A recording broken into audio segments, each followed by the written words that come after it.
Well, it's 6:30, so I want to be respectful of your time. We'll get started.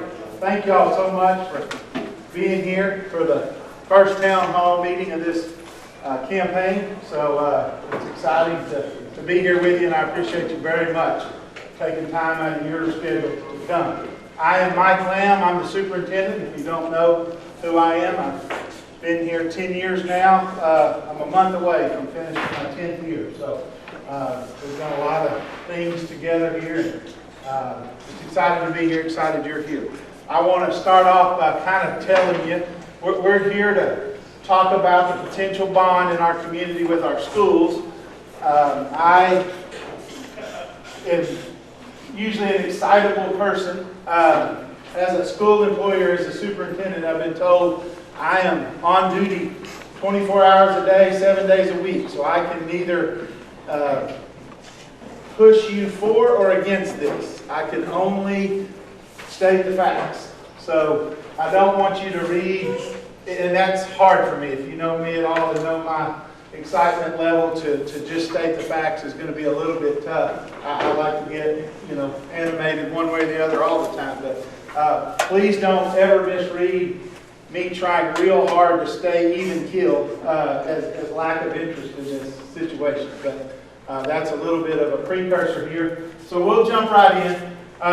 We're talking about, obviously, facilities in our district. And I start here, and I start with a pretty boring chart. I could do some more exciting things, but where did this come about? How did this come about? And as I've already said, 10 years ago, I started on May 1st, which we're a month away from that. And if you lived here that long, you realize we were still building the new middle school at that time.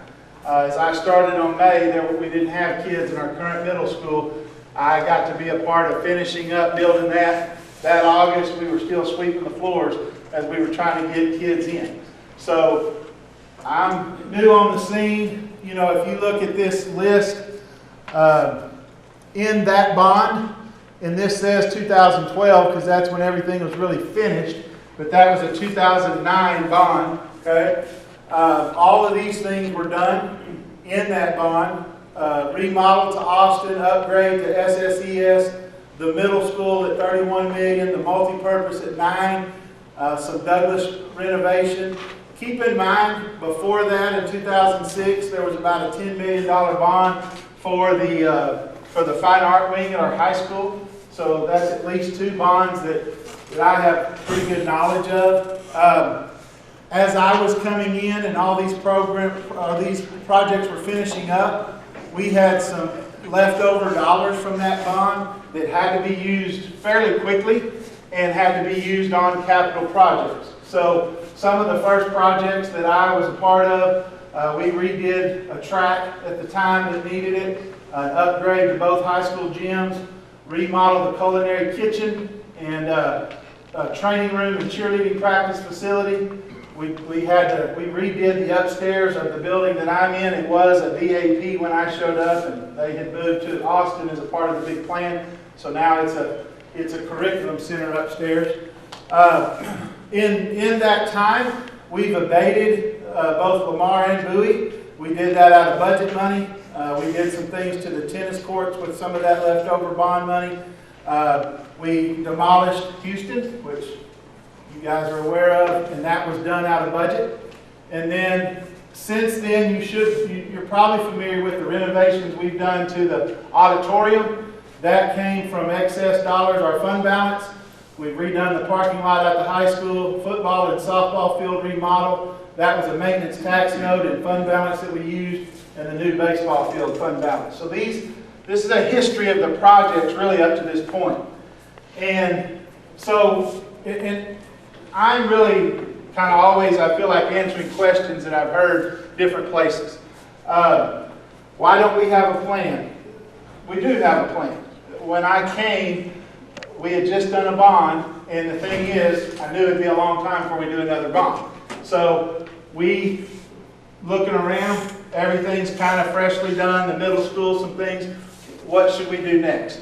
And one of the comments I heard is there seems to be sometimes a misunderstanding. I want to tell you in a few minutes about the two different pots of money we have.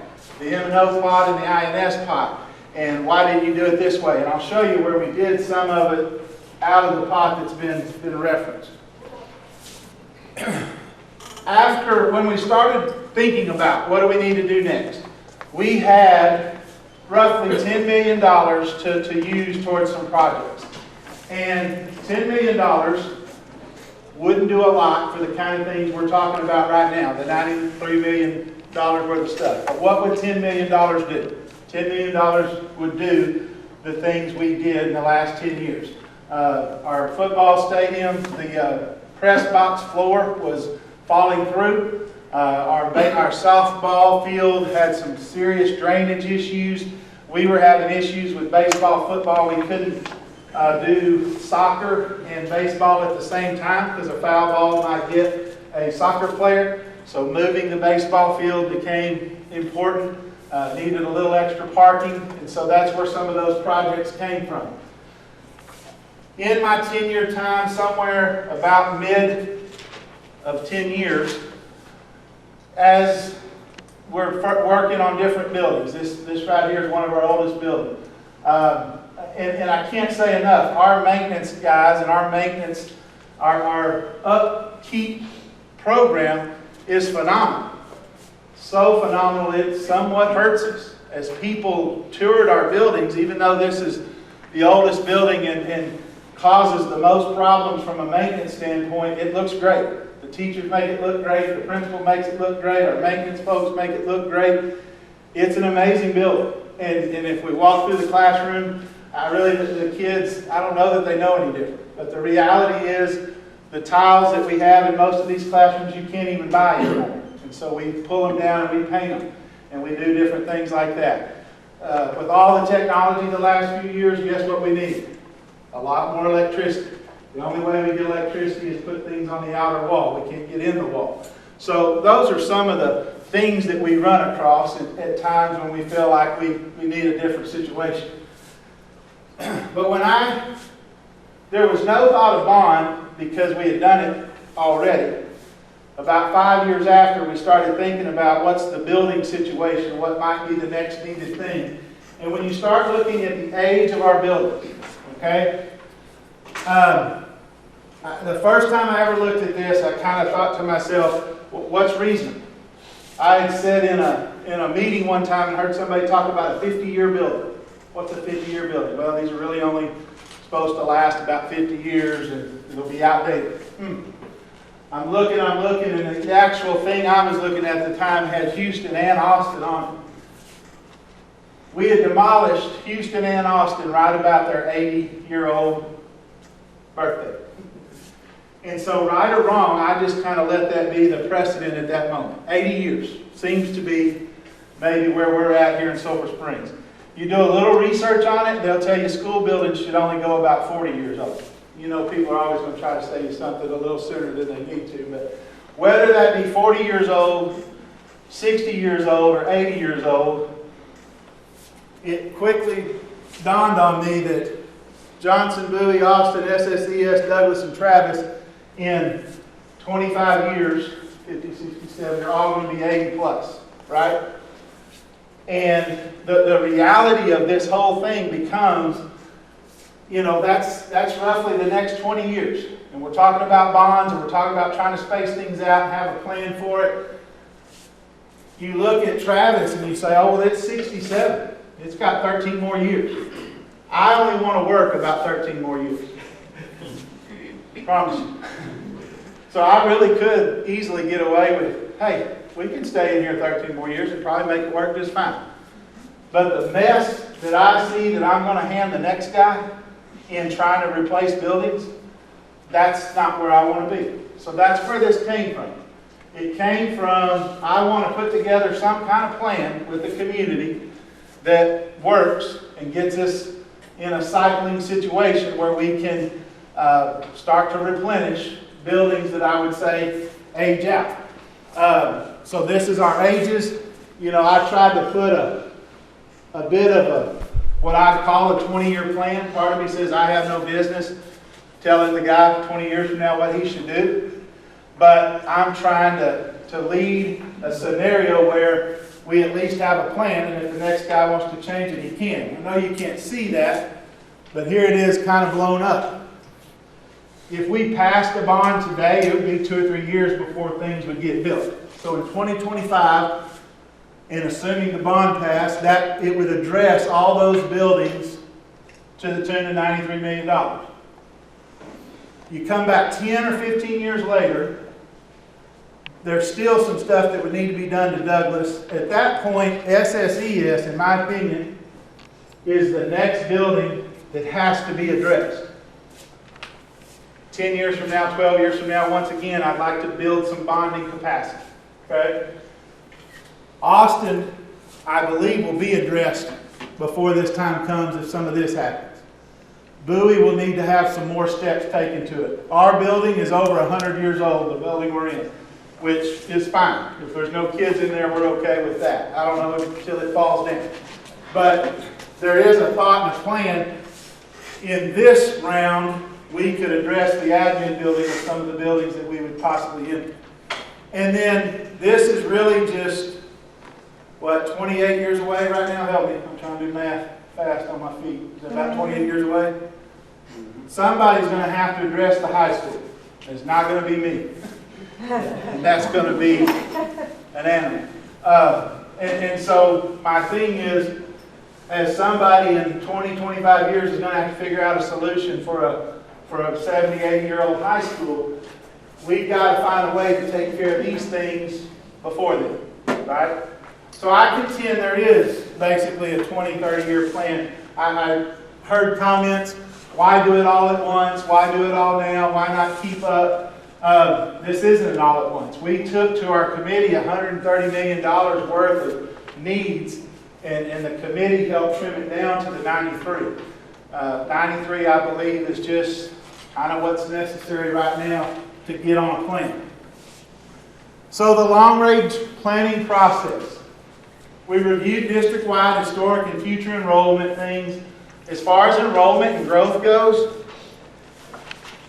right before the spring break COVID, there were signs of us growing.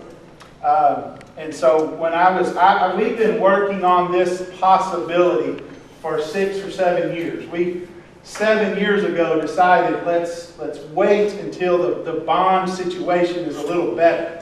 So we've been talking about this for a long time. Right before COVID, there were signs of growth. COVID hit. It's hard to tell if we're growing. We have lost a few students here and there. I'm going to say homeschool type stuff.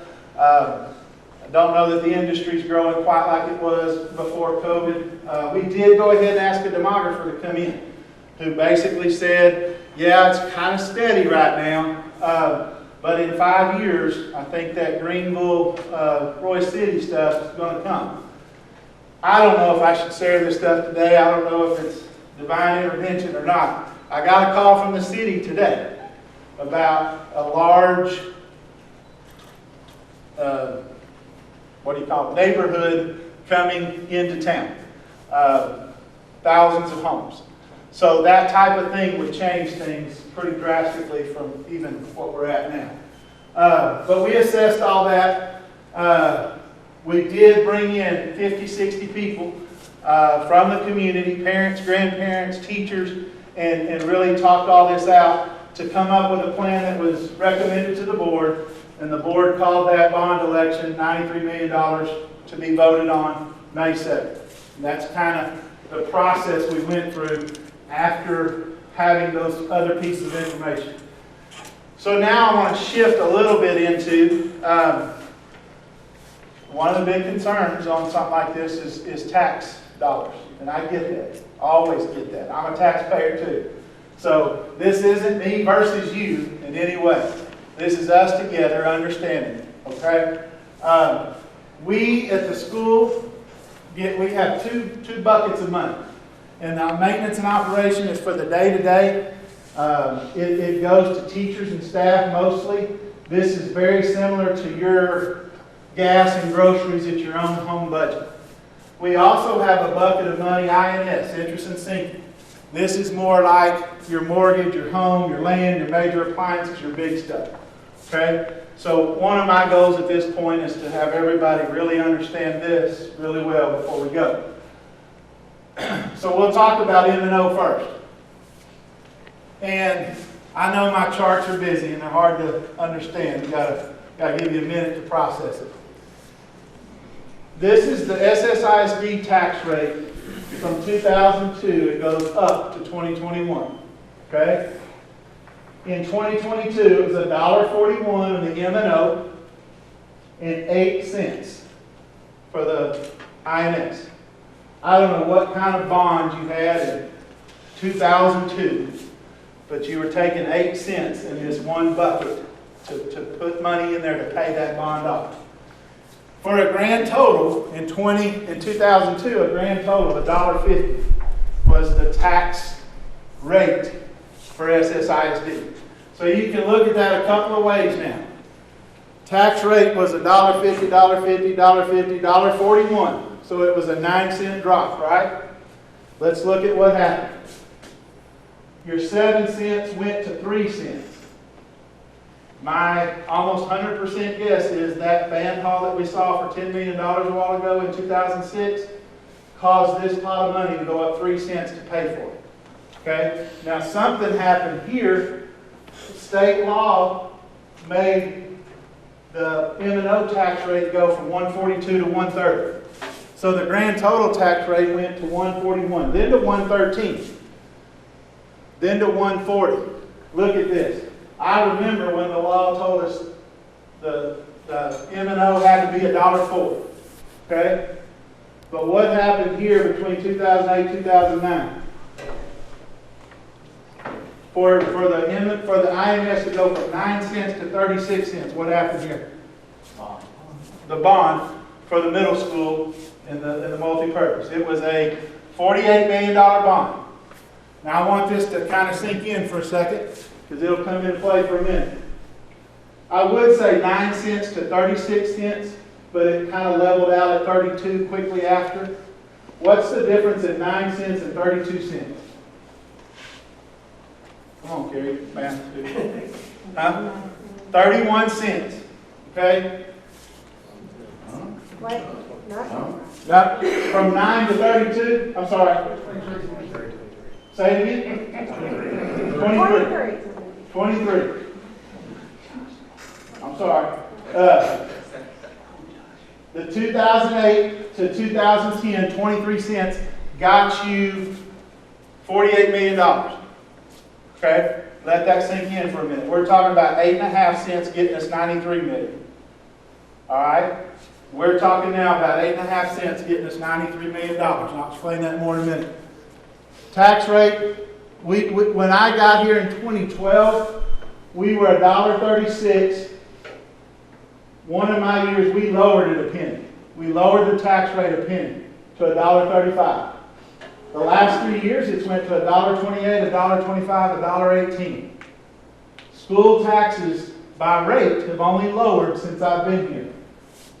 Look at what happened. We went from $1.04 to 97 to 94 to 87 in the last 3 years. State made us do that. Okay?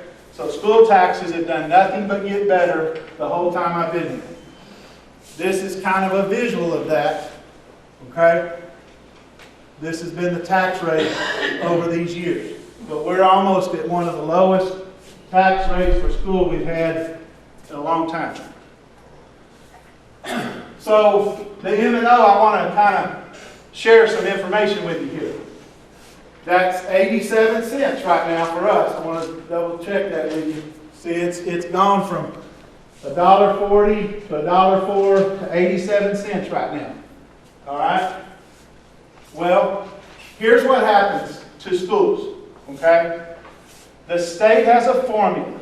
They count our kids, they count our special ed kids, they count our CTE kids, they count all kinds of things. And they determine this is how much money you need to have school at your place. For us, it's $42.5 million, okay? And then we collect taxes from you. And if the taxes from you total $30 million, the state's going to send us 12. If the taxes from you totals $20 million, the state's only going to send us what takes us to 42.5. So let that sink in for a second. I got asked a question a bunch this last year when your taxes went up because tax values go up. What are you doing with that extra money? We don't get extra money because they wait on you to pay your taxes and then they determine how much more we get to this. For anybody that ever says, I live on a fixed income, we live on a fixed income. The state tells us what we get, and for a long time, and guys, I go to the state capitol a lot, and I advocate for lower taxes. I want them to help us, but I don't want them to do it on the backs of taxpayers. Okay? But what was happening, it wasn't very long ago, the state was getting off easy because they were only giving us about 30% of our total dollars. 70% of it was coming from taxpayers. And through the last couple of years and fighting with the state legislators, they're trying to fix it. That's why I say state tried to balance. So that's where they came up with, they make our tax rate lower now to keep that more equalized from a taxpayer standpoint. Okay? So they're trying to fix the fact that this hasn't been more equal. And that's why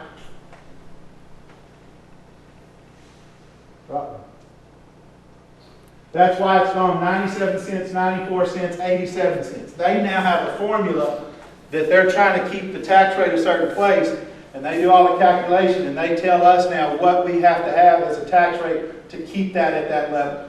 Okay? But we don't get excess dollars in this scenario. So 3 problems are, there is no, now it wasn't very long ago we did benefit from some excess. Okay? But the last 3 years, that's no longer there. That's why I say anymore. Appraisal gap. Okay? Here's a scenario, and I always feel like I'm either telling on somebody else or throwing somebody under the bus. I'm just stating facts. And you saw this in the paper maybe a year or 2 ago. When your tax values on your homes are at a certain level, okay? The state has them listed at a different level. Okay? The state says, we're only giving you should be taxing at a level like this. So this is all the money we're giving you. We're at this level. And it's about $1.5 million gap right now. This is what was in the paper about a year ago when it said, I don't even know what entity it is. Who sets our tax values here locally? Help me. Hopkins County Appraisal District. The appraisal district. It was an attack really on the appraisal district that they're not charging enough in value. I know we don't want to hear that. And I know for that reason, they're probably going to go up. But we are actually, as a school, suffering somewhat because we raise this many tax dollars and they say, well, it should be this, and they don't give us the gap. Okay? And then the other problem with it is this calculation is based on attendance, not enrollment. And the problem with that is if we have 4,000 kids, we've got to prepare for 4,000 kids to be here every day, whether they are or not, right? But if they only come at a 96% rate, they're only giving us 96% of those dollars. So while we're harping on our kids and parents about attendance, there's the reason. Because we're really only getting, and we've had a pretty consistent 96% attendance rate for a long time, up until COVID. So we only get 96% of really and truly what we should get if every kid showed up every day, usually. Okay? So those are the 3 problems with the current M&O tax system for a school. Okay? Now, that M&O money that totals $42.5, 82% of that's in people. The staff we have, the salaries we have, subs and all that. And that's pretty consistent in every district. That 82% will range sometimes down around 70. It's hard to get much past 82, and I'll tell you why in a minute. But the majority of any given M&O budget is always in people. Okay? So then there's utilities, which is 2%. And then there's, quote, other costs, I call this stuff, at $6.5 million. That's not really a lot of money to spread out for all the things we have. Here's the reality. We have 38 categories that we divvy up that $6.5 million to. And I didn't show you the actual numbers, but I showed you the percentages of who gets what. This is always kind of a budgeting 101 I do for teachers or principals or anybody else. When technology comes to me, who's already getting 2.78% of the fixed income, and they say, we got to have new Promethean boards. They're all broken. They've been around 10 years. Well, that's $1 million. That person is asking me for more money. And you said this to your kids before. Where do you want me to go get that? From the money tree? We don't have a place to go just get more money. When somebody's asking for more money, what they're asking for is, I need you to decide that this is more important than something else. It's a changing around of the dollars that are there. Because once again, there's only $6.5 million in here almost every time. And this is not me being defensive. This is me equipping you to say this to somebody if you want to. It's not all going to football. 4.47% of $6.5 million is going to all of athletics. Football is one of probably 15 things in there.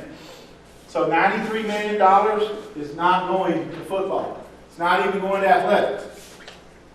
It's all divvied up pretty equally as we know how to do, and it's $6.5 million. So fixed income of 40, 82% of that's in staff almost always. 6.5 is left to divvy up about from 40 different people. Let's talk about INS. Just refresh your memory for a second. We're talking about this. So once again, INS is the pot of money that is all about paying these bonds, paying our debt, right? So we feel that we go borrow money and we figure out how much we need to pay our bill. And like I said, it's been as low as 7 and 8 cents. Did the band hall went to 10? Did the middle school went up to 32? We lowered it to 31. And in this bond, the recommendation says it's going to be about 8.5 cents. So it would take that 31. I'm going to round and call it 40 for this purpose. But it ends up being 39.5. So we're talking about this INS money. So currently in our community, and I use a $200,000 example, we get a homestead exemption currently of $25,000. So if my home's $200,000, $175,000 of it's taxable. This extra 8.5 cents we're talking about would raise my school taxes $12 a month. In the current scenario, would raise my taxes $12 a month. School taxes in the current scenario. However, this is the beauty, this is what's so hard to communicate, the reality of what's going on. The same day you would vote for this bond, you will vote for, would you like to see the homestead exemption go to $40,000? Yes. If you were guessing on whether that'll pass or not, what do you guess? Yes. I don't think there's any question that that's not going to pass, but I don't know. So, if and when that happens, that same $200,000 home that I have now is getting taxes of $160. Even with 8.5 cents, my taxes will actually go down in this scenario. Now, I love the thought that I can come in here and tell you taxes are going to go down. And in one area they are, but that's all tricky. I'm going to share some more with you. But the reality is, $300,000, my taxes will go up 3.64 a month, $3.64 a month. There's two things that are the beauty of this situation. I told you, I don't remember, was it 23 cents for $48 million 10 years ago? 8.5 cents for $93 million. Why is that? I don't know how much you've paid attention to things the last few years, like the solar farm things that have gone on. Those are to our benefit right here. This is the reason we've done that. The reason 8.5 cents can get us $93 million. The solar farm things that we've done in the community lately, legislation did change a couple of years ago and increased their support for building schools. We're benefiting from that. So it's really amazing. To me, kind of the perfect storm a little bit. Got a great amount of help from those two things on a $93 million, and then a $40,000 homestead that comes along and really and truly makes this whole thing for our taxes still go down. I think that's a pretty neat deal. So, to make that make sense, and my group says I get in the weeds too deep, and I'm going to try hard not to, but I want you to leave feeling good and understanding. This is my actual house situation. And I think it helps make it all make sense a little bit. In 2013, we had just moved here in 2012. My house was valued at $166,000. We paid $200,000 for the house back then. I think a lot of us, I don't know, because we don't sit around and compare tax bills really, but I do know that I kind of look at that and say, well, I'm glad they're not valuing it all the way to what I think it's really valued. When we're paying taxes, we never want our house value to be accurate. We only want it to be accurate and then some when we do what? Sell it. When we sell it. So I think, because this is why the state's saying what they're saying. I know I benefit from my tax being valued, my home being valued less than it's really worth. I think lots of people benefit from that at times. Very quickly, it went from 166 to 184, so they revalued my home quickly. Back then, it was a $1.36 tax rate. And this is when we dropped it to the $1.35. My school taxes went from $2,200 to $2,400. Why? Because my value went up, right? Tax rate went down. Value went up. What I pay went up. Correct? We are only in control. School is in control of the rate, not the value. That's other entities. Okay? Rock along, same value for a long time. My value went up again in 2020. The tax rate, 35, 35, 35, 35, 35, went to $1.28. So now my taxes are $2,000. My taxes are quite a bit lower than they were because I benefit from a low tax rate, right? Still have a fairly high value. My value actually went up the very next year to 186. Tax rate went from 12.8 to 12.5. Taxes went down a little. My rate went down again. $1,900 is the lowest amount of taxes I've paid in the last 10 years on my school taxes, right? And why is that? Because it's the lowest rate we've had in a long time, at $1.18. But what has been getting some people along the way, depending on what level, is their tax values going up. So the rate could stay the same forever, but if the value's changing, things are changing. Okay? And then another reality, this is my school taxes. Here's my county, city, and hospital, and they were a little harder to get the information on. But same year like that long ago, county, 56 cents, $934, 58 cents. My county taxes are lower today than they were back then. Anybody know why? County got to start doing a homestead exemption a couple of years ago. Theirs is not a set figure, it's a percentage. I think they told me 10%. So my county taxes are actually lower now than they were 10 years ago. City taxes, $7.33 went up to $7.95. Changed a little bit from 44 cents to 42, but because my value's gone up, my city taxes have gone up a little bit. Same thing for hospital. But this is where I start to feel like I'm throwing those guys under the bus. Those things are so small, it's really not that big a deal. But the grand total back then, $4,200, $3,900. My grand total tax bill has gone down in that period of time, yet two of them went up. So how is it that my grand total went down? School taxes and county taxes went down so much in that time, it made my grand total go down. So I visit with a lot of people that don't really, they just say my taxes. They don't understand that it's all for and that they work very differently based on the rate and the value. Okay?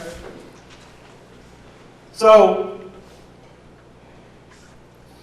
here's a reality of what happens here. Currently, and I'm pretending my home value is $200,000. Homestead exemption of 25, taxable value. The M&O at the 87 rate will be that. The INS at the 30% one rate will be that. If the 40 doesn't pass, my school taxes this year will be $2,000. Assuming what?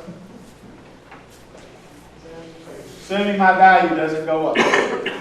If my value stays the same, my taxes will be that this year. If that 40,000 thing happens, the INS and M&O go down quite a bit. So they go down quite a bit.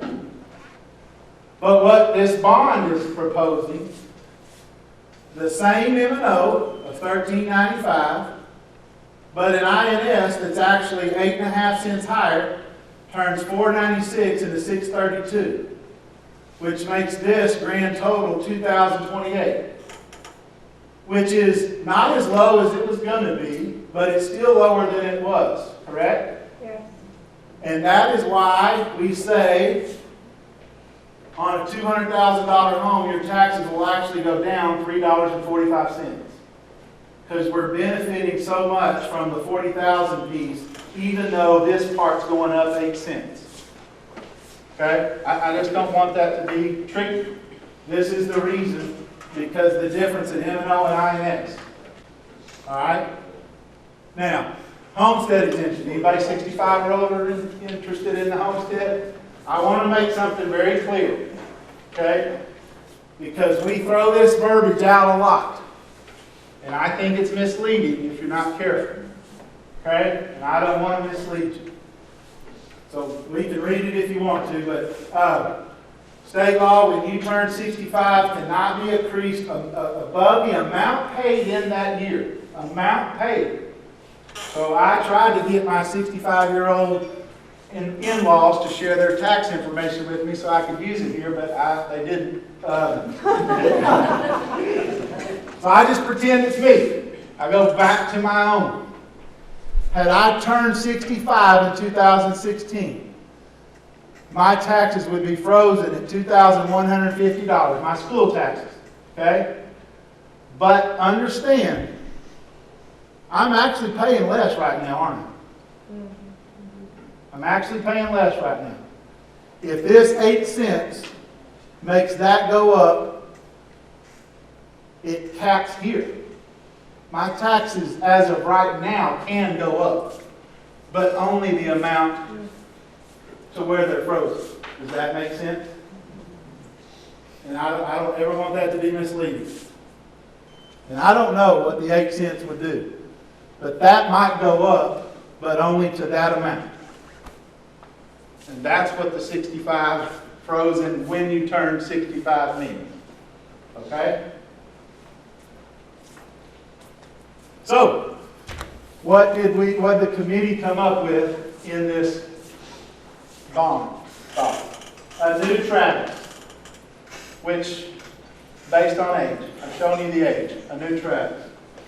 Renovations to Bowie, Bush, Sulphur Springs Elementary, Douglas, East Early Childhood, Austin. High school additions and renovations.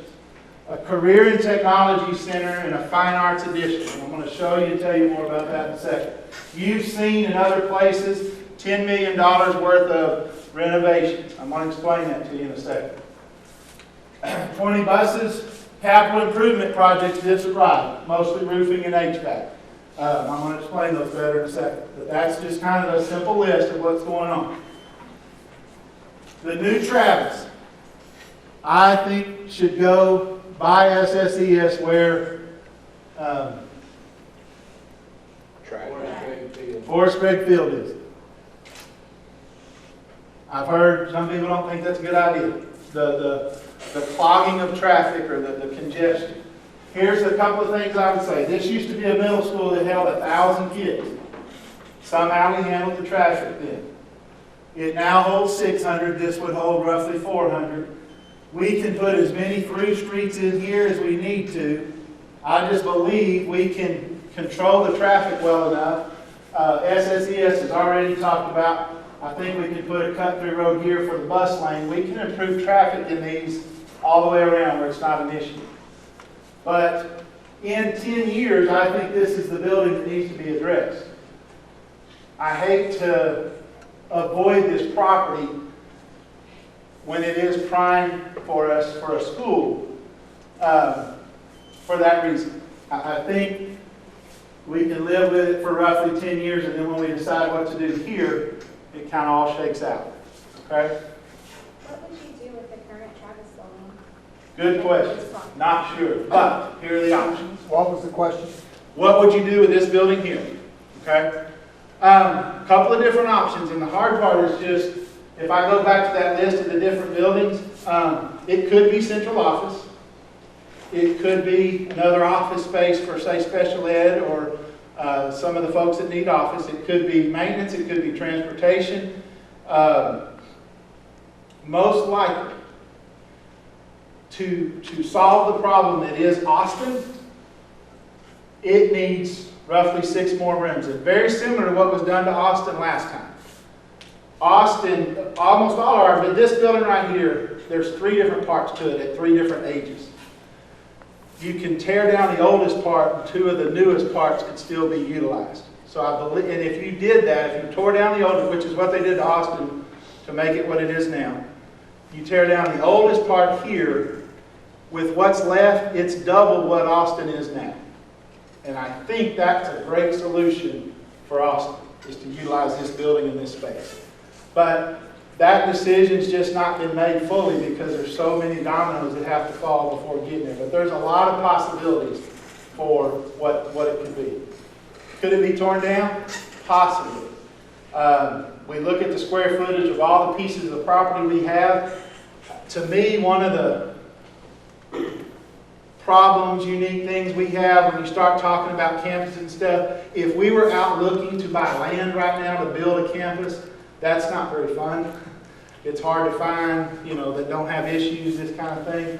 So I like the thought that we, having the track spot, we have our land in most places.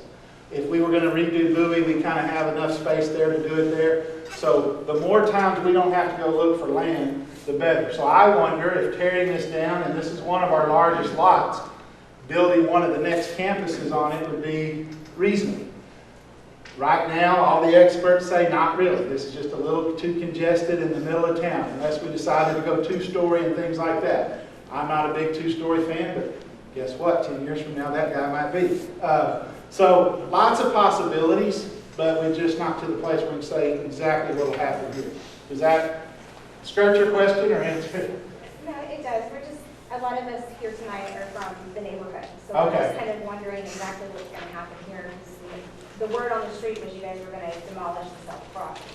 No, that's certainly not been decided at all. And we're a long way really from knowing. We would more or less try not to. Why would that be an option? Only really if we want to build something else here, something newer, nicer. There's going to be people in this neighborhood upset about taking the track. We're hoping to build a nice walking trail with good lights around this whole facility and make up for that. So I think this is a good space. Bowie, this isn't set in stone, but at Bowie we have a couple of options. Bowie, if we can design a new Bowie right now, we could build it out here and basically still utilize the gym, build a new Bowie, and then tear this down later. That can be built on site.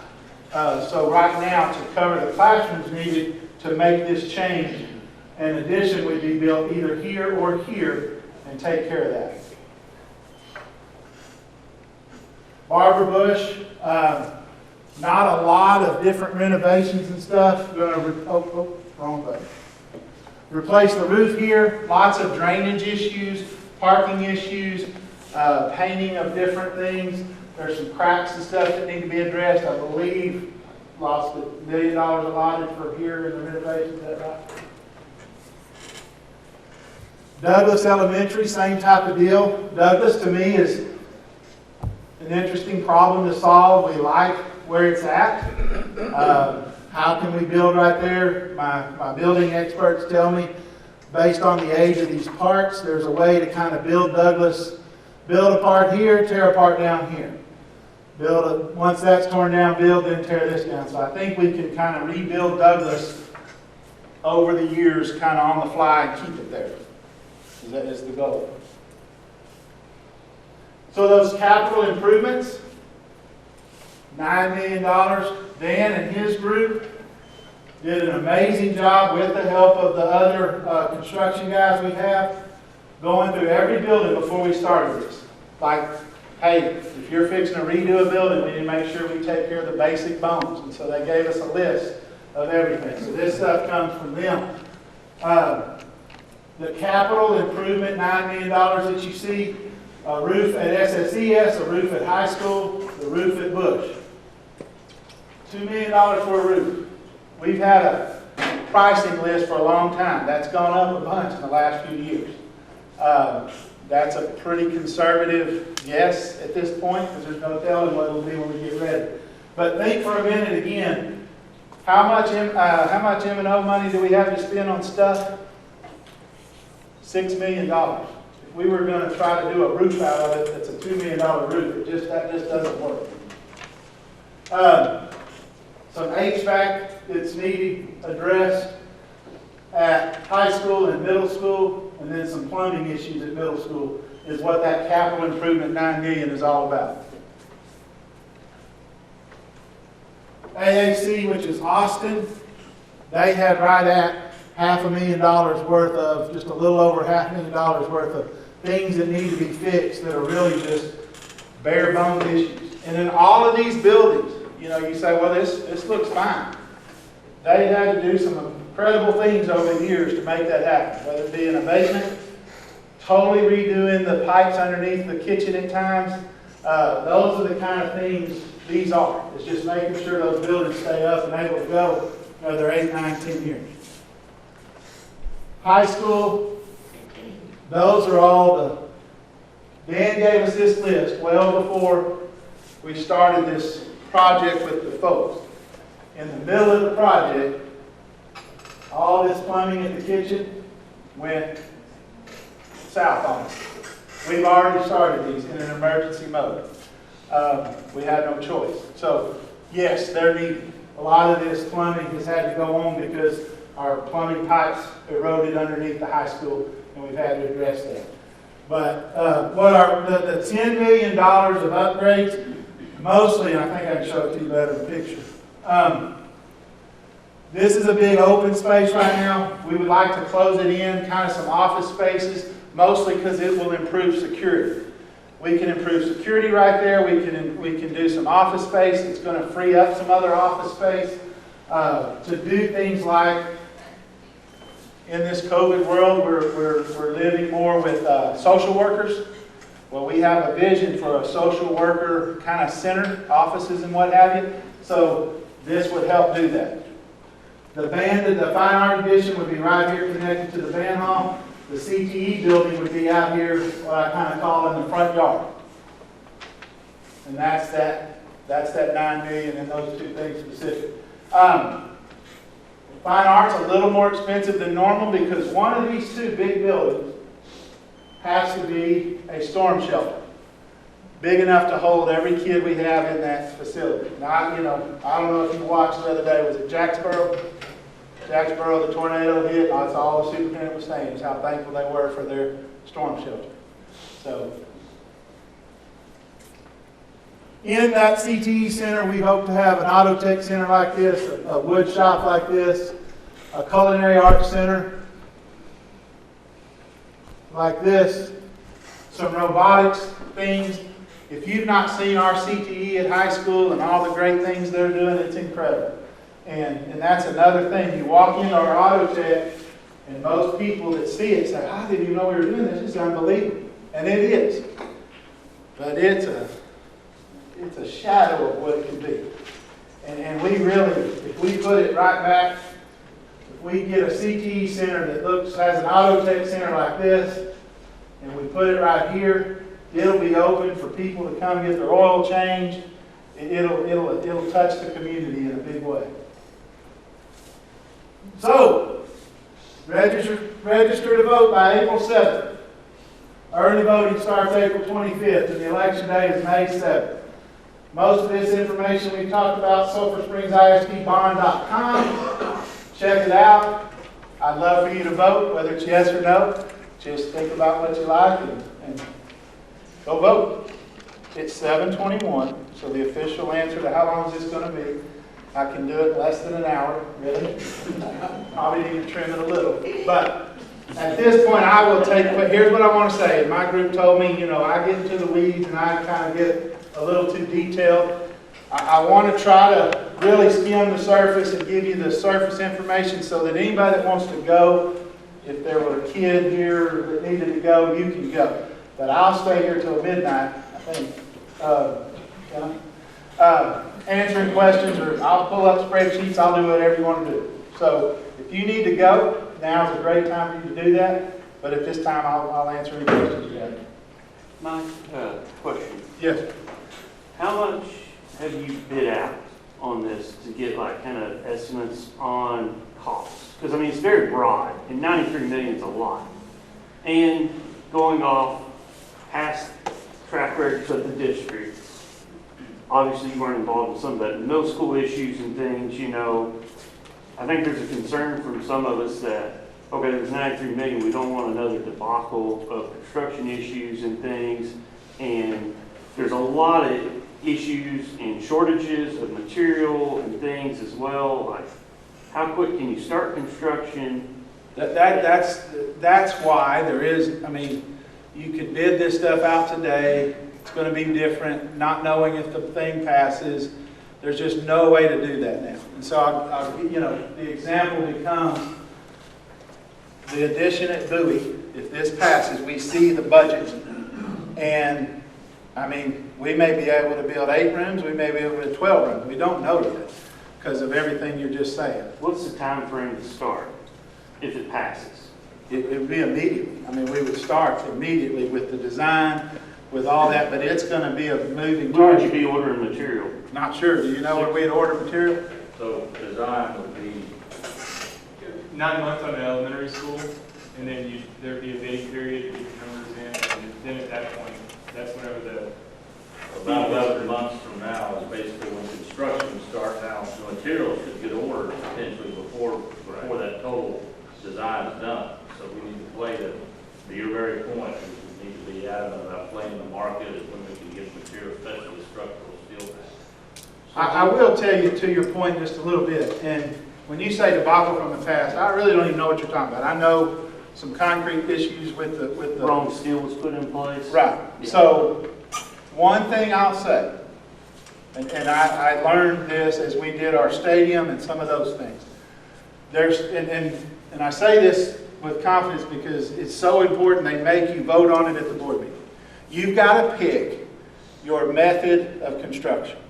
Is it contract agent or contract at risk? Okay? At risk means we look at them and we say, tell us how much you can build that elementary for. And they tell you a price, and then it's on them to do it. And we sit over here and we don't say a thing about it. We don't do anything, they just do it all. They told us they could do it for $35 million, they got to perform. Agent, where they help you, and this is what we've done to this point, and this is what we've selected, we're a part of it. They bid out every service, and we're sitting there with them, looking at the low prices, picking. I've come to learn the hard way through our middle school issues and the different things that we've done, that this is such a better method for us, and I think it remedies some of what you just mentioned. because we're involved and it's a process all the way. If you do at risk and you tell me you can build it for $35 million, but in there were $40 million or $4 million worth of toilets, what's the incentive for you to use those more expensive toilets or go to a cheaper one? But in this process, where we're involved all the way, there's no incentive to shortchange us that way. And I think that change alone starts to remedy some of the problems from the past. What kind of excess do you have in the bond amount to cover, since there's obviously a variance in unknowns of material, how much have you put in there fluff, I guess is maybe not a technical term, but... I don't think there's any fluff. For example, at the high school, we say $9 million. There's probably $18 million worth of things needed. So it's going to be a process of just picking the best $9 million that's existing at the time of things that we can do. I think this is a very conservative, there's no fluff. It's going to be tough to make some of this work at this level with the way inflation's going and that kind of thing. I don't think there's a bit of fluff. In each and every case, at Bush, we got $1 million to make some improvements. They probably have $3 million worth of improvements to be made. And so it's a picking from a list and doing the most high need things right now. What are they saying on the interest rate on bonds? Are they giving you an idea what it would run us? Everything's so crazy right now, they won't even try. They won't even try. When you said that there's like a set amount, and you're picking those projects, say for that $9 million, how are you deciding that? Are you talking to the staff that's actually at the school, or whose input are you considering on which items to prioritize? Like the middle school has speech out of the closet right now that she doesn't even have an office.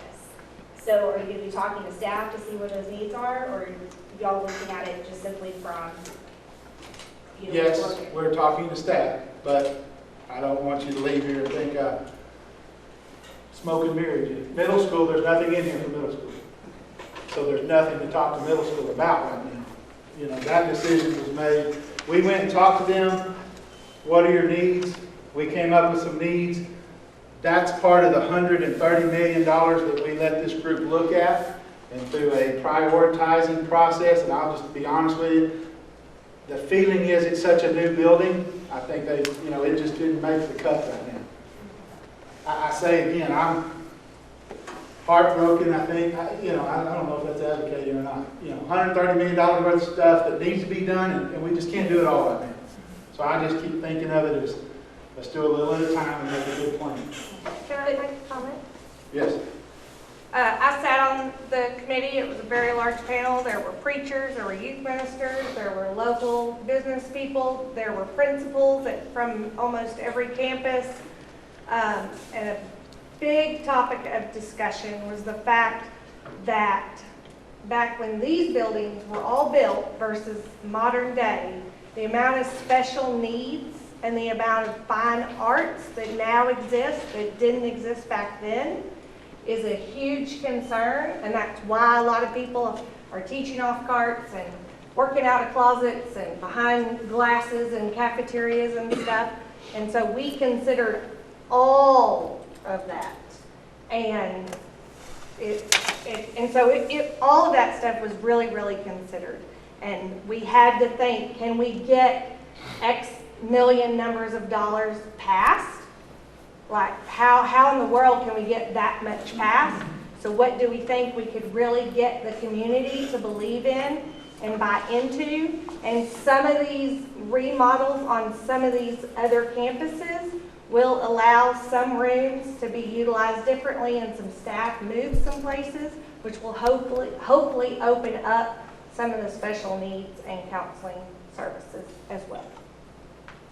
Not perfect, but a start.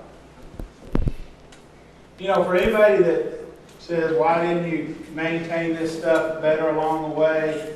Why didn't you have a better plan? Why are you trying to do it all right now? I hope I've shown you that's not true.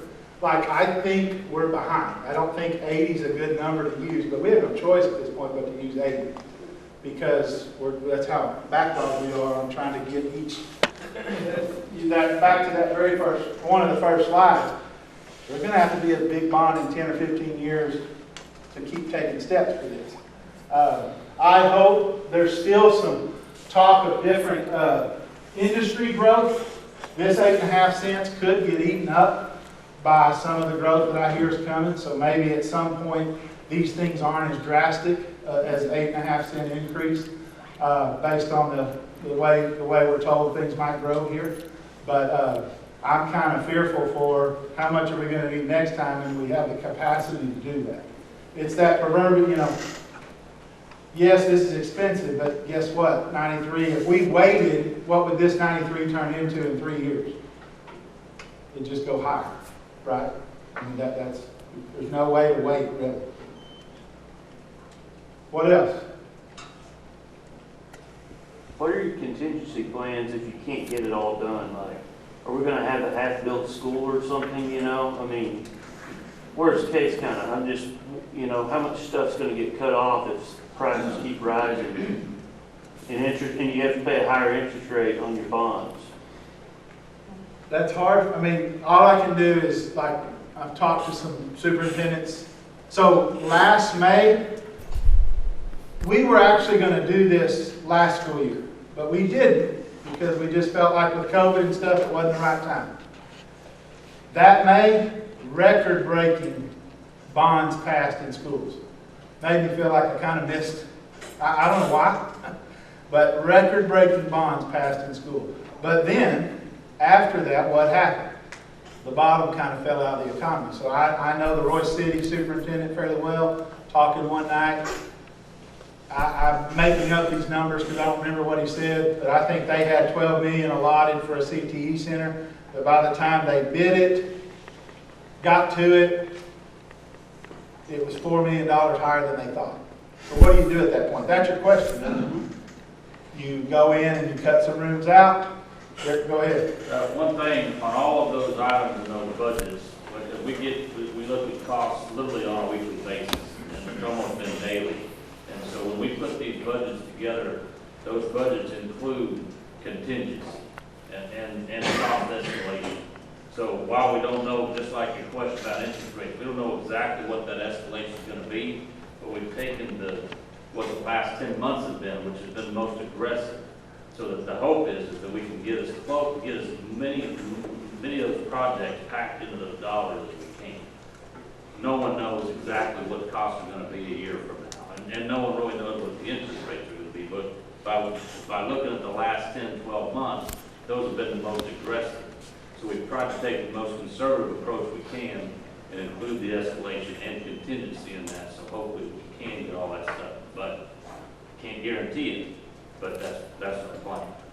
And on the design side, something that we work with the district closely with is alternate bids, different things that you have options on bid day that you can select the alternates, accept them or not, but it gives you options to make sure you can fall within that budget. We work closely with the full team to make sure we're tracking costs as we're designing, knowing what that budget dollar amount is and working toward it.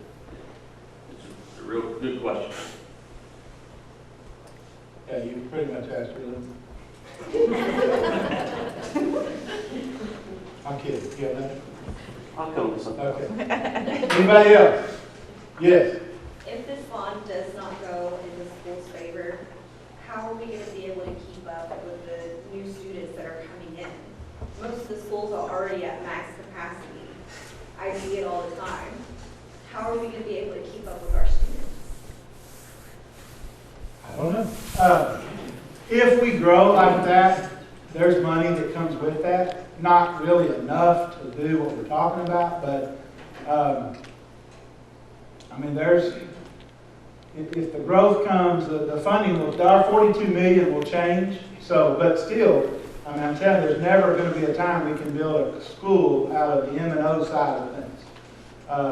So I'm not sure what the answer to that is. At some point,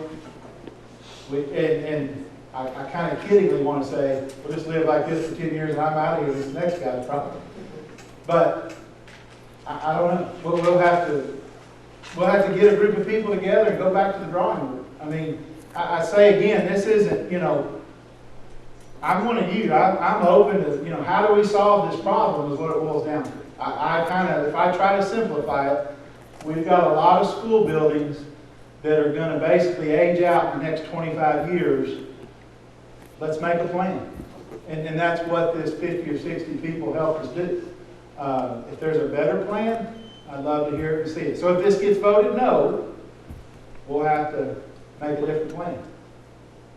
Would Get more- another bond be proposed? Sure, sooner it almost than has to. 5 to 10 years from now? Yeah, I mean, if there's some logical assumptions, if it doesn't pass, why would it not pass? Because people don't want their taxes to go up.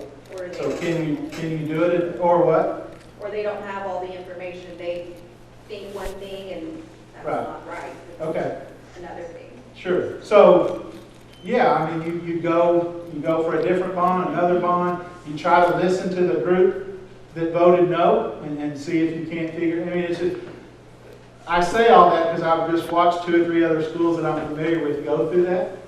So I've kind of seen what they do. Palestine finally passed the bond, and I mean, they hadn't built a new building in 60, 70 years, and it took 3 or 4 bonds to finally get there. I mean, you get there, but it's not easy sometimes. What else? Yes, I have a small request. okay? I'm real concerned about the lack of sidewalks at the schools. We have a lot of schools that don't have sidewalks. We won't ever again. I would hope that with this new funding and this new development, that the sidewalks would be improved so that kids and parents can walk to school. Any new thing we build would certainly have the right sidewalks, as far as going back to some that aren't new and putting them in now. For example, I mean, and I'm really, you know, to your point, I'm kind of scared to say it, because depending on where the dollars run out or don't run out, to build a sidewalk all the way around this thing, I've already kind of thought through. I mean, we're talking about changing our playground to make it happen. But yes, there's places we want to see just that happen. But this school here, you can't walk here. You gotta walk down the street to get to this school. And This many others won't be a school anymore. I know that. For example, I got you. Okay. I'm with you. I'm with you. No, great point. I mean, yes. I'm not real sure. I agree we need sidewalks, but I'm not sure it's not city ordinance at this point that we have to have. no, I think we're working towards getting more sidewalks in Sulphur Springs. Absolutely. We've worked with the city on several projects on their connecting from here to here. We work with them a lot. on that. Yeah, thank you. What else?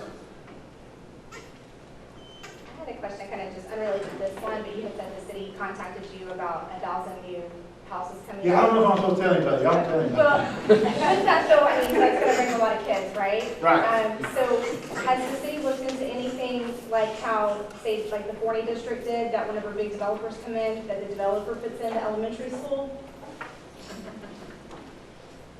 I'm from Florida. I know you are, you talked about that for 10 years. That doesn't work as well as it sounds. You could say neighborhood in the school without having to put everything on getting bonds, and it's done a lot quicker. Well, but I mean, yeah, they don't come in and build us. No, they don't. They come in and provide the spot for us to do it. Those guys built all 9 of the elementary schools in Florida, from the school. A developer will sometimes negotiate a land, but that's it. They provide the land for it. And I mean, Forney's suffering from that right now. That windmill farms that they did, I mean, that's their biggest struggling. Why you laughing? Is that where your mom lives? No, my mom, we moved here to Sulphur Springs to get out to live out in acreage. But Yeah. with that, though, it wasn't particularly because the school was built there, it's because all those homes were in the except Section 8 vouchers. So that's brought a lot of crime into that area. But part of what causes that is, you know, when that's a new neighborhood, cities can't tax enough to keep up the water, so those cities in 10 or 15 years become rundown neighborhoods. That's the problem with that. Not politically, Mark Maxwell, no Mark Maxwell, I mean, the thing we're doing in the city where he's got 200 lots that already have water and what have you, and trying to get built. That is ingenious compared to what Forney's doing. I see engineers shaking their hands. I mean, we've learned a lot of lessons from the Forney thing. I don't mean to beat them up, but I'm with you. I mean, this is going to work better, I think, if we just keep doing our schools and because right now, where they're talking about these neighborhoods being, they're not that far out. If it were a little further out, a little spread out, that becomes kind of a big deal, I think. But we're not quite there yet. Just a thought, and my family's newer to the community, and first of all, it's been great for my son, so I'm thrilled. But I'd say, from maybe Carrie can back me up on this, but to make it a little more personal, if you were buying a 60-year-old home, what renovations do you think you would need in that before you would feel comfortable moving your family into that? And what types of things do you think it would need to keep it going? You know, that's a lot of what we're talking about here. You know, the 60-year-old house has had updates and improvements, but if you were going to move into it, what would it take? Where would you have to go?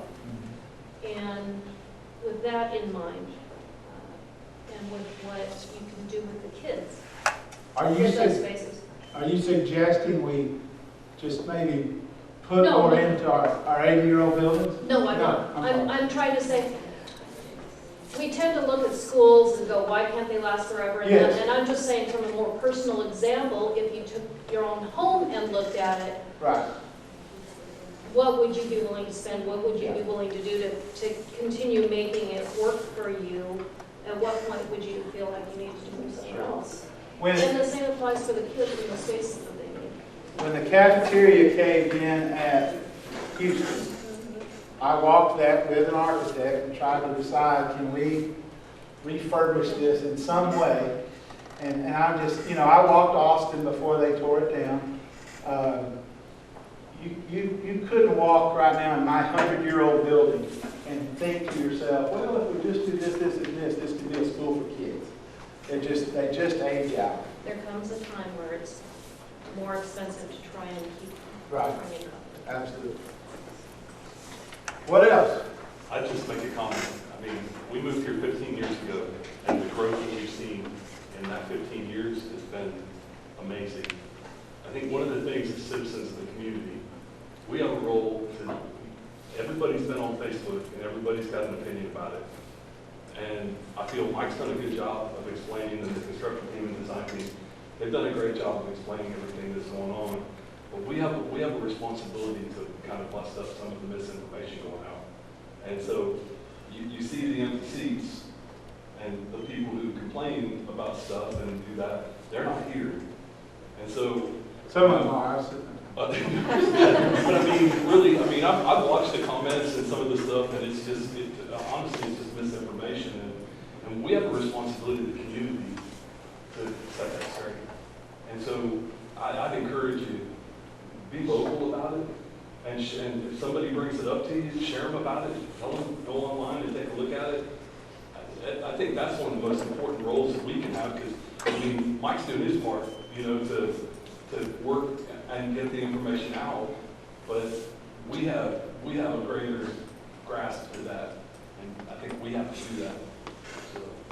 To that point, and I don't think I can say thank you for that, but I'll go anywhere. I'll go to McDonald's. I'll go sit one-on-one. You can come to my office. I'd love to pull out a bunch of spreadsheets right now and show you deeply how all this works. But my staff is ready to grab me and pull me away. I'll show you if there's something you still don't understand. I just call me. I'll do anything to help understand. Why not post more online on your website? We're about to. And in my opinion, we waited. That was my biggest concern was I just saw gross numbers. I saw 9 million here, 8 million here, and I don't work that way in working oil and gas. If we're drilling a well, we've got a line by line item of what it takes to drill the well. And I gave you a line by line, didn't I? Yeah, you showed. So the thing is, so much of that, it's just like the $40,000 homestead. I don't know how to really just put that online. like where you can understand it. It's online right now. It's very confusing. I really thought you did your math wrong, honestly, when I saw it. No. You explained it all and everything, because Yeah. the way it's presented, the savings, well, yes, it's less than what you're paying now, but your savings would be even more. So we put out the one blurb that this was here, and yes, I read every one of the 417 comments on Facebook. To put anything else out at this point without at least giving this opportunity just stirs people up. So after tonight, there's signs out there. I mean, we're fixing to blast information. I think I'm going to be videoed several places. I'd like to do some kind of snippet video of just that one tax description. We just wanted this one opportunity really for anybody that wanted to come, because so the most exciting thing, the whole thing, is the $40,000 homestead exemption. That's almost impossible to describe any other way than one-on-one. It's on that website right now. It's a chart. It's very confusing, that website, because that's the only place I've seen it. Sure. I haven't got it on Facebook and everything, but do you have renderings of this school? I mean, are y'all going to present that? I mean, No, I mean, once again, you just don't want to spend a lot of time designing and doing, because it's so far out and it's not even a reality at this point. I mean, that's the closest thing to a rendering they'll really give for that reason, and that's pretty dang good. Are y'all going to put that out for the public? Sure, we're willing to put this on our website, aren't we? Yeah, I think pictures help. Yeah, But I mean, the take problem this- with pictures is people will hold you to them. I know. And we're not really certain, with money and all this is what it is. It helps people, I mean, take for what the city's done with the street maintenance Sure. deal, the utilities, they put the sign out where they did the street. I mean, that just really helps people know, the city's Yeah. done a great job with that. Yeah. Because there's a lot of people who are upset, but so they start realizing, oh, this street got fixed because of that. Right. It helps. Sure. I think what he's trying to say is, you guys got to remember that you post a picture of something like that, and it ends up costing more to build something later on, then you have a situation where, and they will pull pictures out later on, because this is what you told us. And, I mean, to give you a footprint view of what the thing's going to look like, that's, Yeah, and there's no sidewalks on that picture That's anyway. right.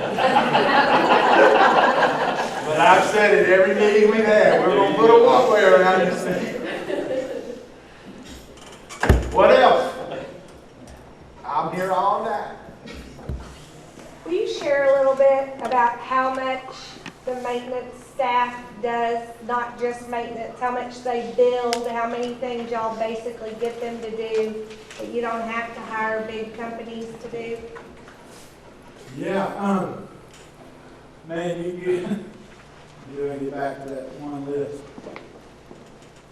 I was just very impressed when y'all presented that at the meetings that we sat through. Dan, stand up and wave. If you don't know him, that's Dan Fromberg. He has a certified plumber on his staff, a certified electrician on his staff. He's had steel builders on his staff. He runs so most of these things down here that we've done in the last 10 years, the football and softball and baseball field for sure, they pretty much hand built in-house. We spent, that shows we spent $12 million. There's been some more things done. We spent about $13 million on those two things. Anywhere else it would have cost $25 million. If you don't know it, if you've driven by our baseball, those batting cages, those metal buildings, Dan and his group ordered the metal and built it. The buildings, they ordered pre-designed metal buildings, and those guys built it. They moved bleachers, they built bleachers, but that's stuff they've done just in-house. Help me out, there's tons of in-house, but My gym at Bush. the gym at Bush, that we didn't have a gym, they built, took a couple of classrooms, built a gym at Bush. But that's kind of the glamorous things. They're in these buildings every day, fixing pipes, fixing electricity, that they make this stuff. I mean, it's almost a negative, because this building's going to last 80 years because of the work they do. And it's phenomenal. Will you also talk, you mentioned it, about why you had used that money? I think there's a lot of negativity about, well, they built this athletic stuff, like there was extra bond money left, and they used it for this, why didn't they do this? And you made a comment that it was gonna expire or something, you had to use it in a certain amount of time. Well, and there was about 3 million left from the other bond that had to be used on a capital project and be used within a couple of years. Well, I mean, 3 million wasn't gonna build a football field. Wasn't gonna do what we did in the auditorium, so we did some spot things with that to meet the criteria. The one comment that I kind of remember is, you know, we shouldn't be asking for this 93, we should have, before we built that football stadium, which cost $10 million, 10 million towards this 83 wouldn't change the numbers hardly at all. And some of the comments were, why can't they spend within their means? Why can't they use their own money? Well, M&O money is our own money, and we did use it. We borrowed against it in a maintenance tax note. And the whole purpose was to not ask taxpayers for money to do that. The whole purpose was, while we were waiting to get bond capacity built up, we did use that M&O side and the budget side and $3 million worth of excess funds from the deal to do all these. We've done $20, $30 million worth of stuff off of excess budget money at the end of the year and that kind of thing. I can sit down and argue all day long. We've done a phenomenal job of managing that M&O side of things for the last 10 years while we were waiting to get to a place where we could ask to borrow money. We knew we'd need a building. We knew it'd be over $30 million. Saving $10 million during that time for that day is a drop in the bucket to $93 million.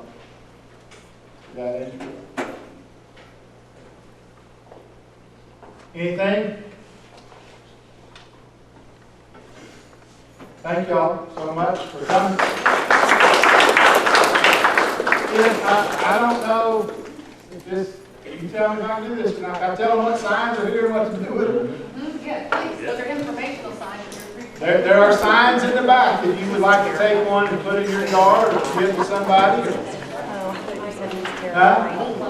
Yes, thank you.